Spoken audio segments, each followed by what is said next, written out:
Hey, Josh Lappin here again, and today we're going to talk about one of the fundamental exercises that we're going to use to build strength in our back. So today we're going to be talking about the bend over row, and the bend over row is going to be our main exercise for, like I said, strength building for our back and developing our back. It's a very simple exercise, I think, anyway, and what I would describe it as is it's like the reverse bench press. You're going to be kind of in the same, we're going to use a lot of similar techniques that we use for a bench press to do the bend over row. So let me go ahead and get started with it. First of all, I recommend that I'm using an Olympic bar here. I think it's very safe and stable to use that. I also like to start out with at least 10 pounds on each side. So if you need to start with the bar just yourself, that's perfectly fine.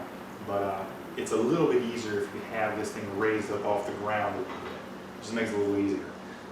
So what we want to do, a couple of key techniques here. When we're doing our bend over row, we're going to be standing in a standing position like this. But we're actually going to be bent over. And what we're going to do is we're going to reach down, grab the bar, pull it up to our preferably lower chest area, and then putting it back down. So this is our movement here, okay? All right, a couple of tips to make this safe and effective for you. First tip is, when you're bending over, I always like to bend my knees a little, so that way I'm not putting strain on my lower back here, because that could be a major concern. If you have back issues, you may have to get a modified exercise or use a different exercise with this. But those of you who are able to do it, I highly recommend doing it.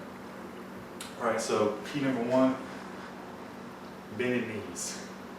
Tip number two, like I said, it's good to have it on the ground so you don't have to go down as far when you're putting the bar down, but start where you need to. It's perfectly fine. So then after that, when you're actually doing the pull, you want to set your grip at about the same place you would for your bench press, because really, like I said, this is like a reverse bench press. And what we're going to do is we're going to pull the bar up toward chest, and you actually want to make contact with your upper body. I think that's really important. If you're not able to make contact somewhere between your abdominals and your chest, then you're lifting too heavy. You're not strong enough for that exercise yet. So you want to be able to make contact with your upper body, preferably your chest area. Like I said, it's like a reverse bench press. Another key thing too is you actually want to be able to squeeze and pull your shoulders back at the top of the exercise. Like I said, there again, if you're not able to do that, you're probably going too heavy too fast.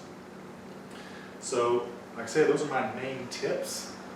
Let me show you a few of the reps here so you can see how it looks. Also, I'm standing about shoulder width apart, the same distance I would use in a squat. So,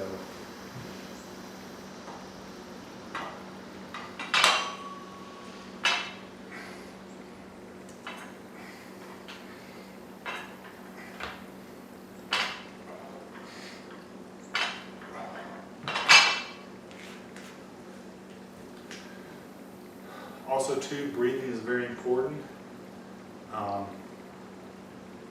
You want to make sure you're breathing properly through that. It's going to help out a lot. Tip two is also up to you. If you want to put the bar down at the end of the rep, that's fine. That may be helpful at some point when you get heavier. But it also helps relieve the tension on your lower back too, so that's a technique I use frequently. Other than that, like I said, just be safe. Sometimes I use a lifting belt on those too, just to help me out with the bend over row. So that's the bend over row, and it's going to be the primary exercise for back development.